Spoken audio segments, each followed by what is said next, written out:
ketika kau mendeklarasikan Muhammad pendosa, saya setuju dan tidak membantah ucapanmu. Maka dari itu kukatakan, bagaimana kau ikut seorang pendosa? Pendosa ikut pendosa. Terus pendosa mengampuni dosa orang berdosa. Itu nggak bisa. Jika kau bisa menemukan satu dosa Isa di dalam Quran, tak beri kupingku ini sama kau.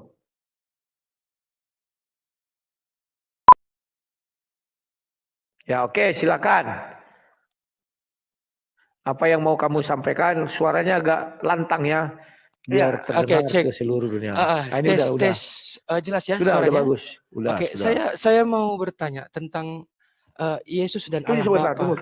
Di antara mereka. Sudah. Siap. Kamu mau tanya tentang apa? Saya mau bertanya tentang Yesus dan Allah Bapa. Di antara kedua itu, siapakah yang lebih berkuasa? Dan di saat Yesus berdoa, apakah di situ dia itu sebagai hamba atau dituhankan? Silakan. Oke, tunggu sebentar. Aku buka pintu. Ada tamuku. Sabar ya. Tunggu. Nah, udah Nang. Ya, pertanyaanmu tadi, siapa lebih kuasa antara Allah dan... Halo, ulang. Halo, mic-nya dihidupkan, mic-nya. Tes. Pertanyaan saya tadi, siapa yang lebih berkuasa antara Yesus dan Allah Bapa? Yang kedua, di saat Yesus hidup, dia berdoa, dia sebagai hamba atau sebagai Tuhan itu sendiri? Terima kasih. Oke, terima kasih. Pertanyaan pertama, siapa lebih berkuasa? Berkuasa. Yang kedua, yang kedua apa tadi? Halo? Di saat Yesus berdoa, dia itu sebagai hamba atau sebagai Tuhan itu sendiri? Oke, ya aku jawab ya. Mana lebih berkuasa, Yesus atau Bapa itu sendiri? Alkitab mengajarkan kepada kami bahwa pencipta langit dan bumi itu adalah Bapa di sorga. Bahwa Bapa di sorga itu mencipta, ingat, Sang Pencipta itu Bapa di sorga, tetapi dia mencipta dengan firman. Paham ya? Jadi sudah ada dua pandangan yang harus kau ingat. Oke. Artinya, Bapa itu tidak bisa mencipta kalau tidak ada firman. Itu dibunyikan di Yohanes 1 ayat 3. Segala sesuatu dijadikan oleh dia. Itu juga dibunyikan di 1 Ibrani 2 ayat 1, Ibrani 2 ayat 1. Bahwa Ibrani 1 ayat 2. Tanpa dia tidak ada yang bisa terjadi. Berarti kalau tidak ada firman, Bapa tidak bisa menciptakan apapun. Sudah paham ya? Jadi kalau dibilang mana yang lebih kuasa, Allah Tritunggal itu memiliki kekuasaan absolut yang sama. Ya, tidak boleh dikatakan, wah Bapa bisa lebih hebat dari firman. Firman tidak bisa kawan. Kenapa? Tanpa firman dia tidak bisa mencipta. Tanpa roh dia mati.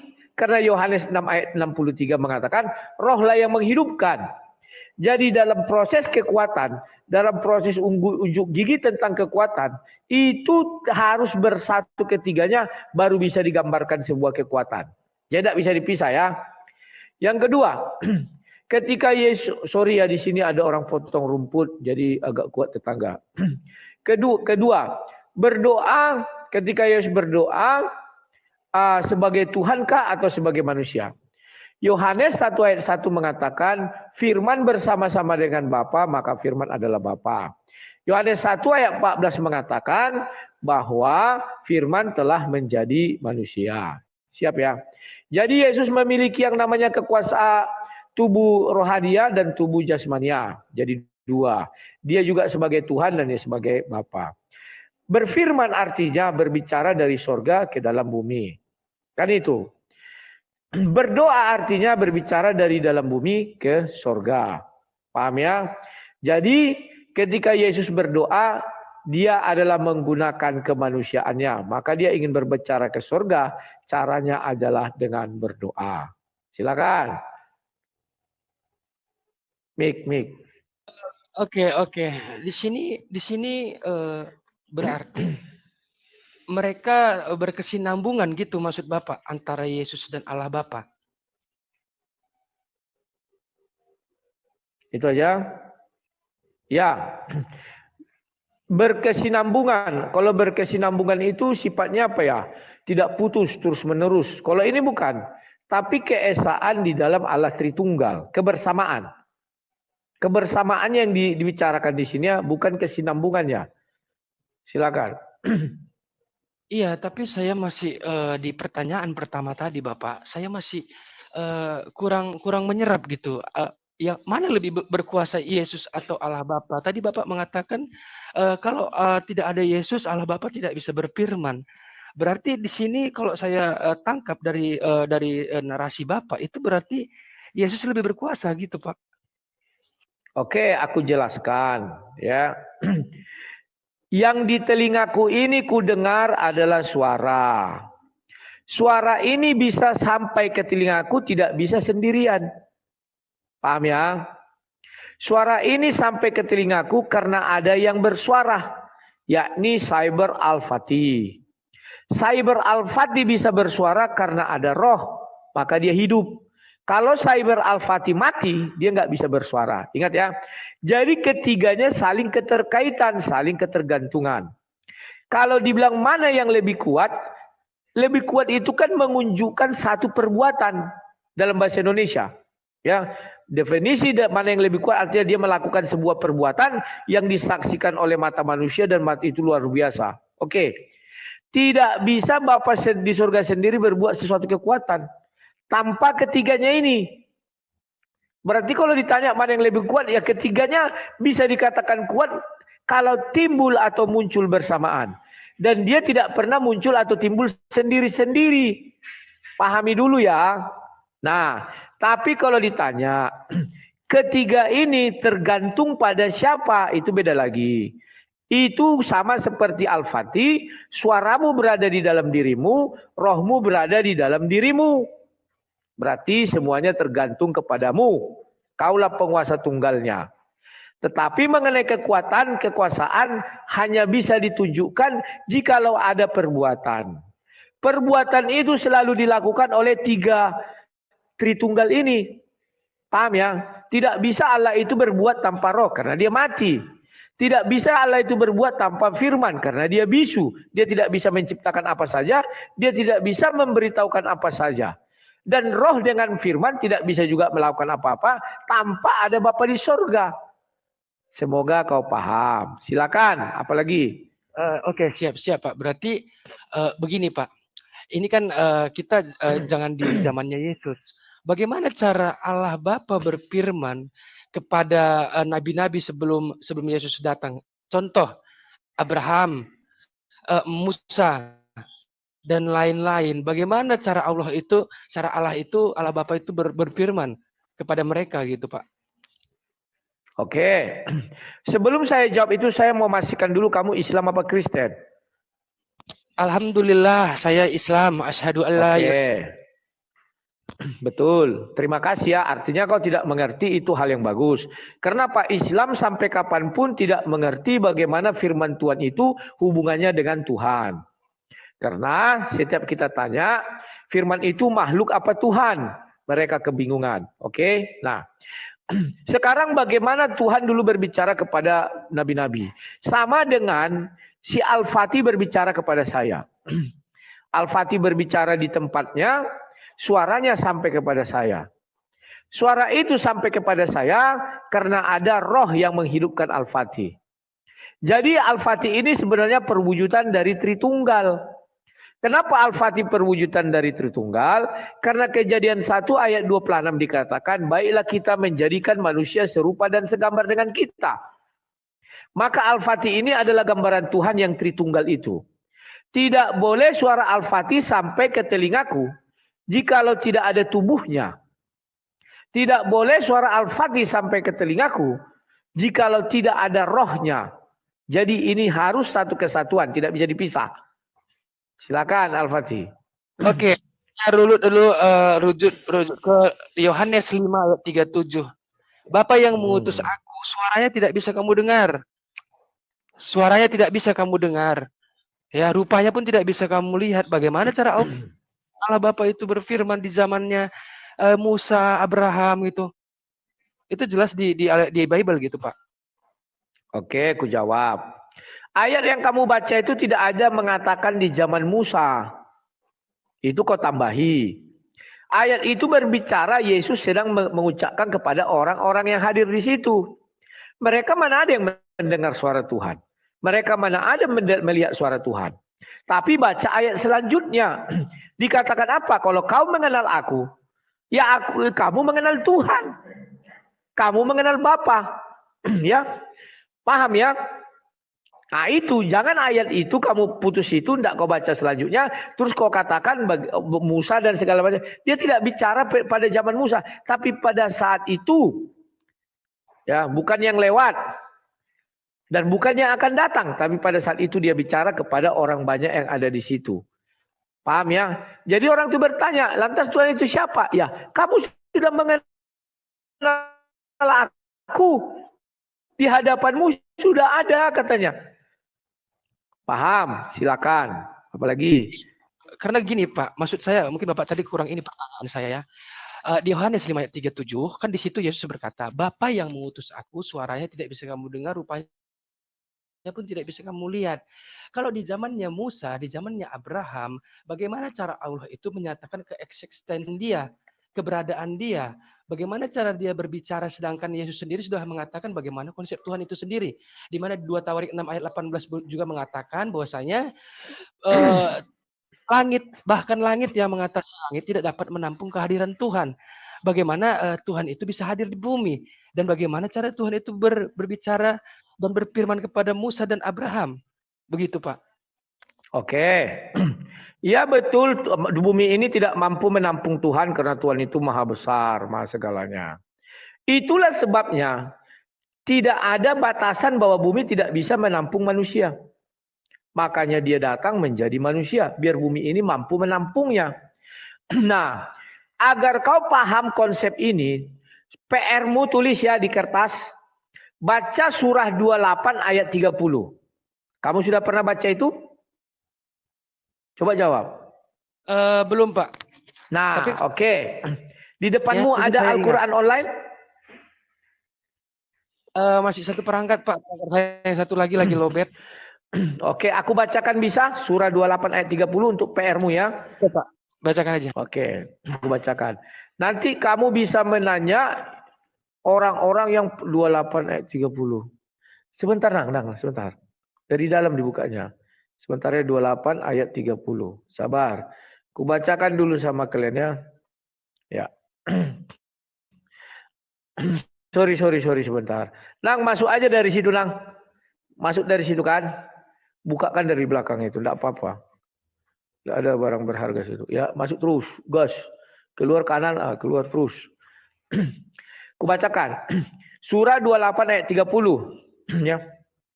Maka ketika Musa sampai di tempat api itu, dia diseru dari arah pinggir sebelah kanan lembah, dari sebatang pohon, di sebidang tanah yang diberkahi. Wahai Musa, sungguh aku adalah Allah, Tuhan seluruh alam. Pertanyaannya, catat ya. Mengapa Allah menggunakan media pohon untuk menyampaikan atau menyatakan dirinya sebagai Tuhan kepada Musa? Oke. Gini Bang, itu kami sudah pernah bahas bersama Ustadz saya ya. Jadi di situ di mana Allah itu menunjuk arah, bukan dia menjadi pohon atau berubah, tidak. Ya, jadi memahami Al-Quran itu ya setelah kami kaji dengan Ustadz ya, itu Allah menunjuk arah kepada Musa, di sana suaraku, ke sana kamu, ke arah pohon sana kamu bisa dengar suara saya. Kamu bisa dengar firman saya. Bagaimana saya menyampaikannya melalui media pohon. Bukan berarti pohon itu adalah Allah. Bukan berarti pohon itu adalah Tuhan itu sendiri. Tuhannya orang Islam gitu. Oke. Jadi itu arah gitu ya. Saya tidak pernah mengatakan pohon itu adalah Allah. Itu pernyataanmu yang tidak saya katakan. Artinya kau mau mengatakan bahwa Tuhanmu kemungkinan besar jadi pohon. Aku tidak mengatakan itu loh. Yang kukatakan mengapa dia menggunakan media pohon untuk menyatakan dirinya kepada Musa. atau menggunakan hijab atau menggunakan tabir? Kenapa dia tidak menggunakan manusia untuk menyatakan dirinya sebagai Tuhan kepada Musa? Aku adalah Tuhan. Misalnya manusia itu berseru seperti itu. Kenapa? Saya tidak mengatakan Tuhan jadi pohon. Kau aja yang berpikiran seperti itu. Iya, aku Silakan. jawab. Karena gini bang ya.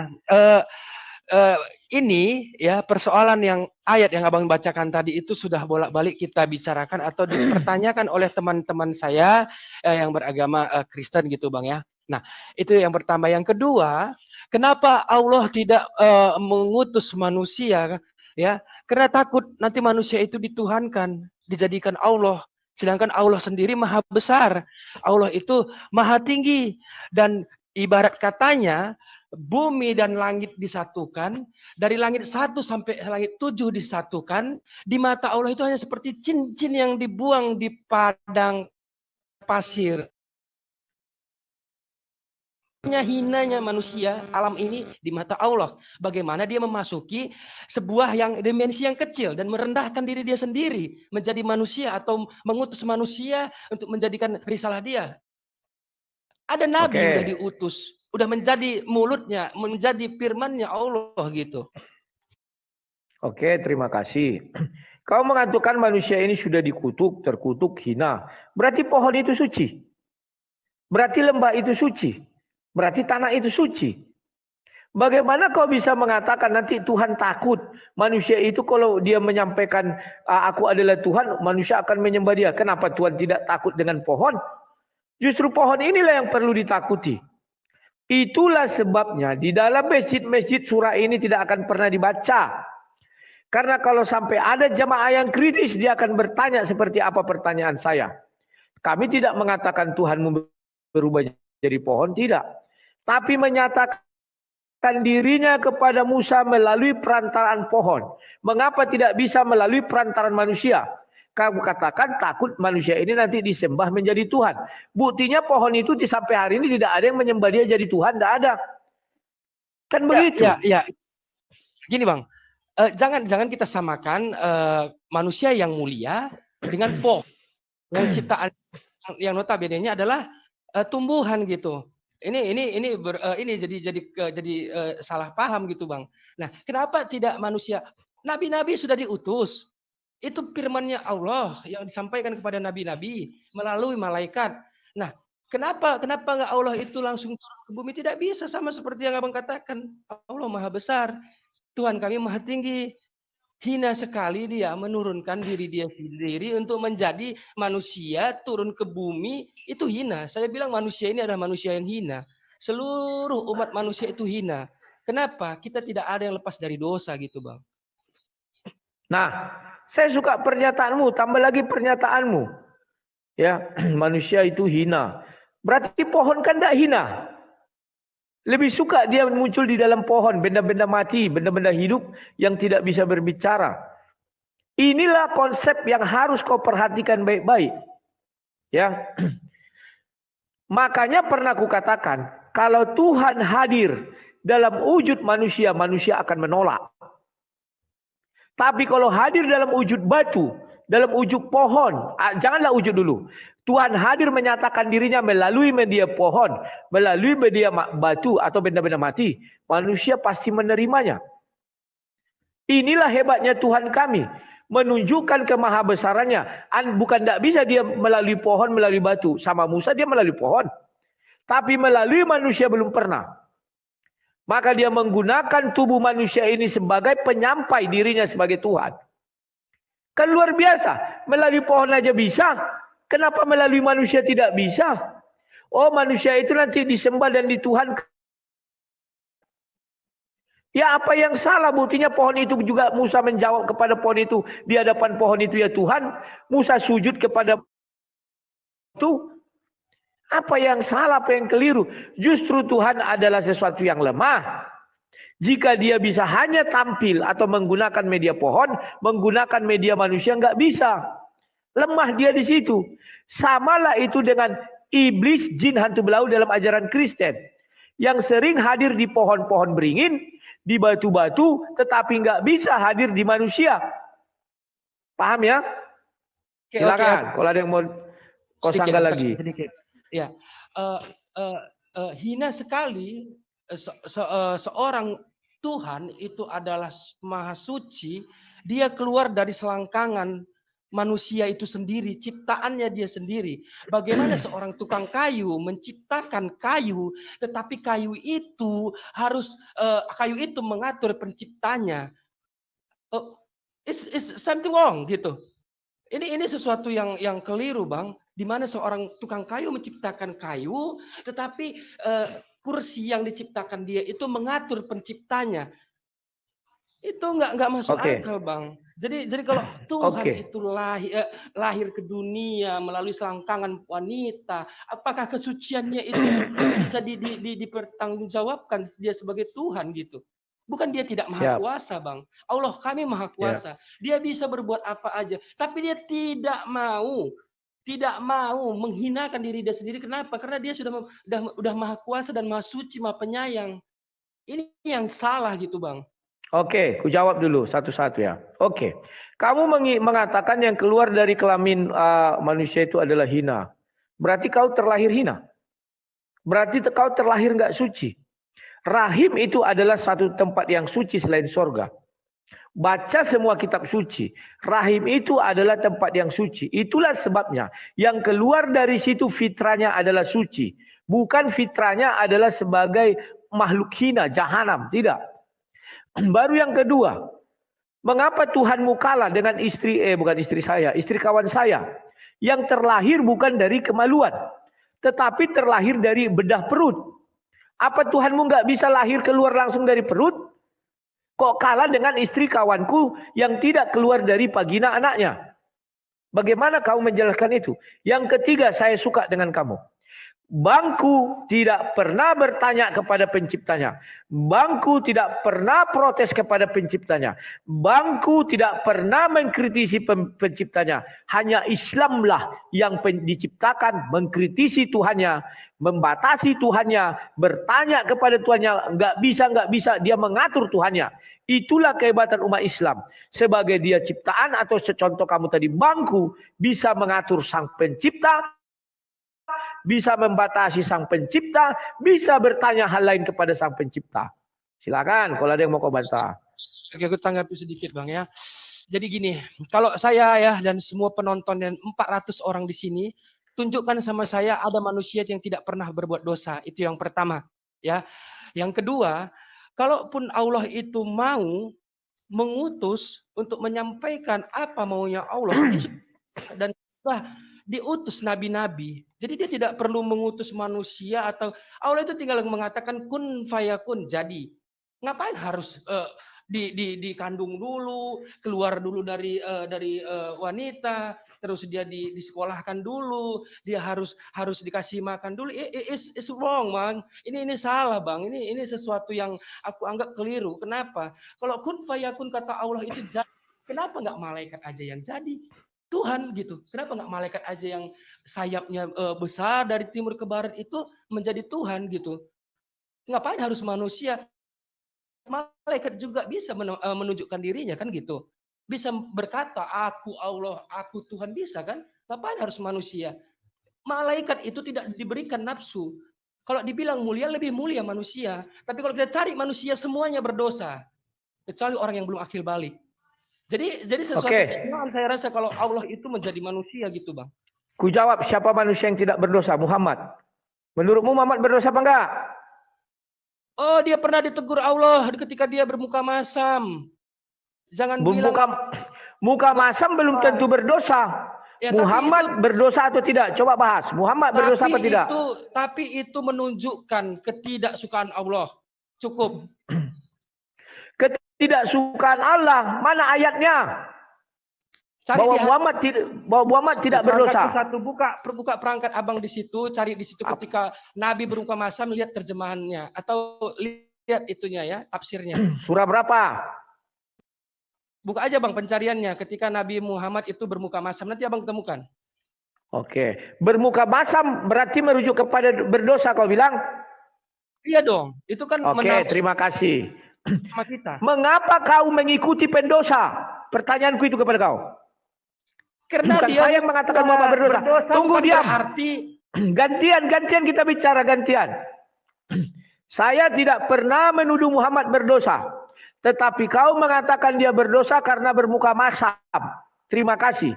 Mengapa kau mengikut pendosa? Itu pertanyaanku. Karena pendosa itu sudah jatuh ke dalam dosa, artinya dia pernah mengikut iblis. Mengapa kau mengikuti orang yang pernah mengikut iblis?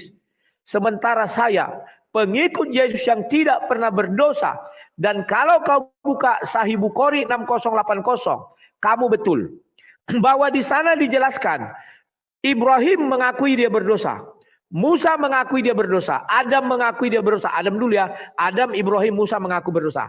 Tetapi Isa tidak berdosa. Muhammad berdosa. Isa membongkar. Bukan kau saja yang membongkar ke dosanya Muhammad. Isa juga membongkar. Baca Sahih Bukhari 6080 dikatakan di sana apa? Dia memiliki dosa masa lalu dan masa yang akan datang. Tetapi diampuni. Masalah pengampunan itu masalah lain. Intinya kau pengikut si pendosa. Kenapa kau enggak mengikut Isa? Baca kau Sahih Bukhari 6080 biar kau tahan. Biar kau tahu. Tinggalkan pendosa. Karena pendosa tidak bisa menyelamatkan sesama pendosa. Adalah kebohongan bahwa pendosa bisa menyelamatkan orang yang berdosa. Kebohongan itu. Silakan. Oke. Ini sedikit ini saya rasa ya keliru kalau manusia itu tidak mempunyai yang namanya kesalahan atau hilap gitu. Hilap itu bisa menjadikan dosa kepada orang. Mereka bisa berkata itu orang sombong, mukanya begini, mukanya judes, mukanya kan ini menjadi dosa gitu. Yang pertama, yang kedua, bagaimana seorang Tuhan mengacak-acak rumah ibadah? Dia menggusur orang-orang yang beribadah, yang berdagang, orang-orang yang lagi jualan itu digusur. Apakah itu tidak dosa? Bagaimana setan dimasukkan ke babi terjun ke jurang? Apakah itu tidak dosa? Bagaimana kalau kita lihat dari sisi ketuhanannya gitu? Apakah itu tidak hina, Bang?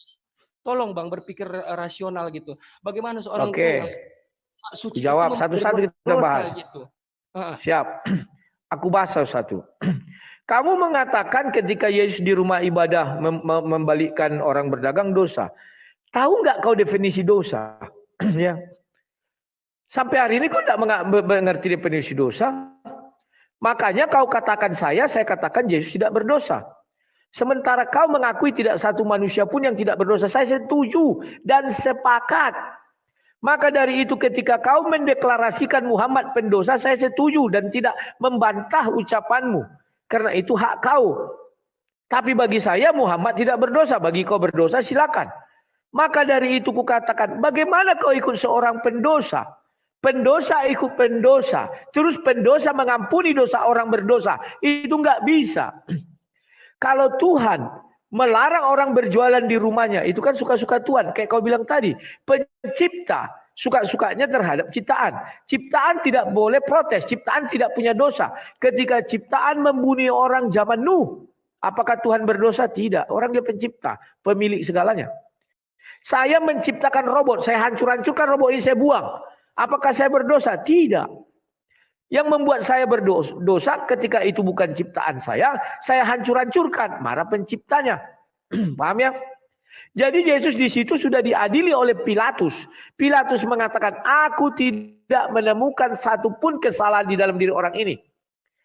Paham enggak? Sudah ada pengadilannya. Tetapi kau buka Sahih Bukhari 6080, cuma Nabi Isa yang tidak berdosa. Bahkan di Quran pun dikatakan, dia satu-satunya yang terlahir suci dan suci dalam kehidupannya. Harusnya kau tinggalkan Muhammad yang pendosa itu, kau ikut Isa yang tidak berdosa. Karena adalah satu kebohongan. Seorang pendosa bisa mengampuni dosa orang lain. Tidak mungkin itu. Karena dosanya sendiri belum bisa dia ampuni. Dia aja masih minta ampun kepada Tuhan. Tetapi orang yang suci, kenapa tidak kau ikuti? Al-Quran mencatat satu-satunya orang suci, yakni Nabi Isa. Oke. Ada lagi yang mau disampaikan? Nah mungkin gini ya Bang, kalau kita runut lagi ke Nabi Isa, yang dimana dia lahir itu hampir mirip seperti Yesus gitu. Dia tidak melalui hubungan badan atau pernikahan gitu. Suci di situ jangan disalahpahami ya, karena manusia semua yang saya tahu, baik itu pun nabi, baik itu pun umat, pasti berbuat kesalahan dan kesalahan itu menjadi dosa. Dan tentu manusia sampai saat ini tidak kita temukan yang tidak berdosa. Kalau dibilang Isa tidak berdosa, kalau saya merasa dia manusia, dia nabi, pasti ada kehilapan. Jadi saya tidak mau ya mengikuti giringan abang untuk mengatakan Nabi Muhammad itu tidak pernah berbuat salah. Salah itu kan menjadi dosa, Bang. Jadi kita jangan ini ya, mentang-mentang nabi ini nabi yang terakhir, nabi yang dimuliakan, Allah juga memuliakannya, umat pun memuliakannya, tapi tidak pernah berbuat salah. Itu salah saya, Bang, kalau saya berkata begitu. Kenapa? Ini menjadi bom waktu buat saya sendiri gitu. Karena nanti kalau dibahas di koma lain, saya jadi ini gitu kan. Jadi saya nggak mau memberikan narasi yang tidak ada. Saya di sini ini kok rasional gitu. Oke. Kalau ada, kamu bilang enggak gitu. Oke, ya, Bang ya. kamu memberi narasi yang tidak pernah ada. Coba sebutkan satu dosa Isa dalam Quran. Kebetulan saya belum ini ya, kalau secara detailnya gitu belum baca kalau soal Isa gitu. Tapi kalau saya tahu pernah. Saya berani taruhan potong kuping. Jika kau bisa menemukan satu dosa Isa di dalam Quran, tak beri kupingku ini sama kau. Itu PR-mu ya. Yang kedua, dosanya Bang. Kalau Abang tahu dosanya Isa itu di saat melahirkan dia menyakiti hati ibunya. Bagaimana ibunya tidak kesakitan di saat dia dikeluarkan dari rahim. Nah, itu kan sudah berdosa. Sudah membuat ibu kesakitan, sudah membuat dia nangis. Apakah itu tidak kesalahan?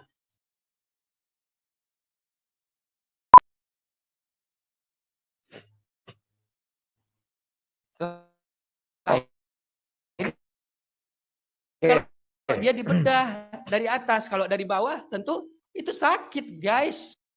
Maria tidak kesakitan, tapi berkata, aduhai. Kalimat aduhai itu bukan teriakan kesakitan. Kau baca baik-baik Al-Quran, Maria mengatakan, aduhai.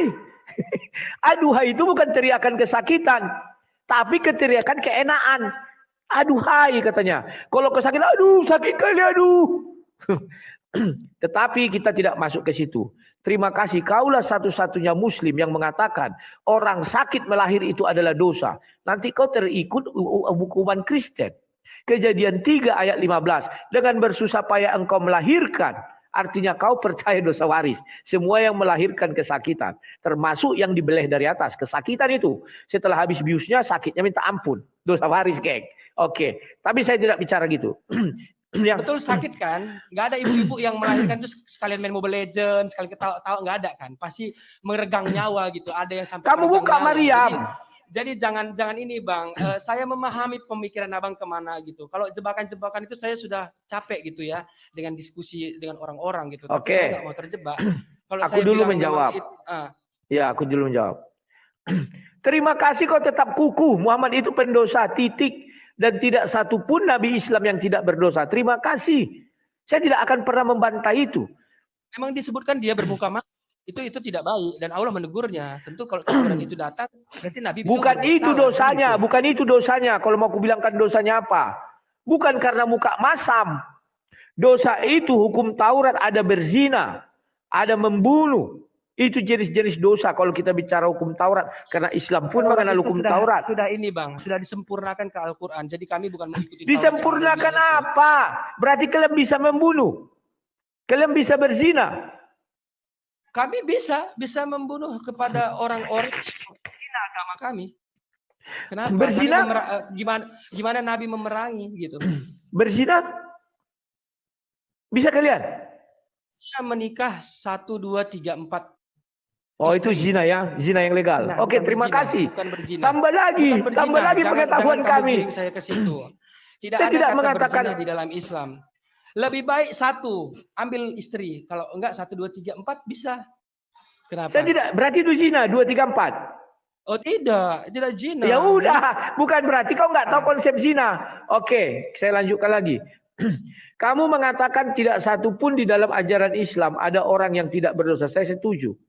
Terima kasih. Dan saya tidak bantai itu. Semua Islam pendosa. Tapi di dalam Bible ada 2 orang yang tidak berdosa. Ya, yang pertama namanya Henok, dia langsung dibawa ke surga. Yang kedua namanya Elia, juga dia dibawa ke surga. Tidak mengalami yang namanya kematian. Paham ya? Kalau di dalam Islam kau bilang semua berdosa, itu hakmu, karepmu, bukan urusanku. Memang Nabi kalian pendosa semua kok. Mana ada Nabi kalian yang benar? Nabi kami yang benar ada. Nabi kalian tidak ada yang benar. Tapi anehnya kalian mengikuti sesuatu yang tidak benar. Seorang pendosa kau ikuti. Artinya kau pun terwarisi dosanya. Silakan. Tapi tolong ya, gini. Kesalahan pada manusia itu bisa menyebabkan dosa. Ingat sekali lagi ya. Kesalahan pada manusia, walaupun dia nabi, dia itu bisa didosa. Kenapa Allah turunkan? Kenapa Allah menegur? Karena itu tidak baik untuk umat. Itu tidak baik untuk manusia yang lainnya yang melihat kita. Apalagi dia sebagai nabi, nabi penutup. Seharusnya sempurna. Tapi memang pasti ada kesalahan. Dan saya tidak bilang nabi itu tidak pernah berbuat salah. Itu teguran dari Allah. Dan tentu dia manusia. Manusia yang bukan Tuhan. Nah, manusia adalah nabi. Tetapi Allah memuliakan dia. Itu yang saya salut. Allah memuliakan nabi-nabinya dari Nabi Adam sampai Nabi Muhammad SAW. Allah memuliakan.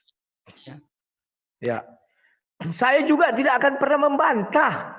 Memang itulah ajaran Islam. Pendosa dimuliakan, orang suci tidak dimuliakan. Kan begitu. Dan syukur kau akui kalian itu pengikut si pendosa. Kalau kami nggak mau pengikut pendosa, ngapain kami ikuti pendosa?